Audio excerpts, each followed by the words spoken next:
হার্দিক ফিরলে কি হবে শিবম দুবের? বোর্ডের পরিকল্পনা ফাঁস প্রাক্তন তারকার। আফগানিস্তানের বিপক্ষে সিরিজে ধামাকাদার ইনিংস খেলেছেন অলরাউন্ডার শিবম দুবে। তার বড় শট নেওয়ার ক্ষমতার সঙ্গে তাকে অনেকে যুবরাজ সিংয়ের সঙ্গে তুলনা করেছেন। তিনি যুবরাজ সিংয়ের জায়গা নিতে জাতীয় দলে যেতে পারেন বলে মনে করছেন অনেকে।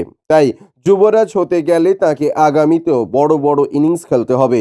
তার বর্তমান ফর্ম দেখে তাকে দ্রুত বিশ্বকাপ দলে সুযোগ দেওয়ার দাবি করা হচ্ছে। তবে তার বিশ্বকাপে ফেরার পথে অন্যতম বড় কাঁটা হচ্ছেন চোট পেয়ে বেরিয়ে যাওয়া হার্দিক পান্ডিয়া। এবার এই বিষয় নিয়ে মুখ খুললেন প্রাক্তন ক্রিকেটার রোহন গাভাস্কার।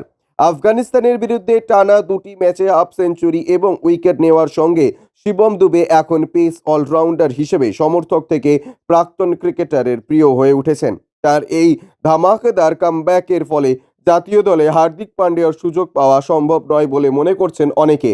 তবে বিশেষজ্ঞদের একাংশ মনে করছেন জাতীয় দলের সুযোগ পাকা করাটা সহজ নয়। বিজয় শঙ্করের মতে অনেক অলরাউন্ডার এসেছেন, তারা টিম ইন্ডিয়াতে টেকেনি। তবে শিবম দুবেকে বিশ্বকাপের আগে দলে ফেরানোটা রোহিত শর্মার একটা মাস্টার স্ট্রোক বলে মনে করছেন অনেকে। ওডিআই বিশ্বকাপে ভারত বোলিং অলরাউন্ডারের সমস্যায় ভুগেছিল, তবে এবার সেটা মিটবে বলে মনে করছেন রোহন গাভাস্কার। আফগানিস্তান সিরিজের জন্য ভারতীয় দল ঘোষণার সময় বাদ পড়েন হার্দিক পান্ডিয়া এবং সূর্যকুমার যাদব।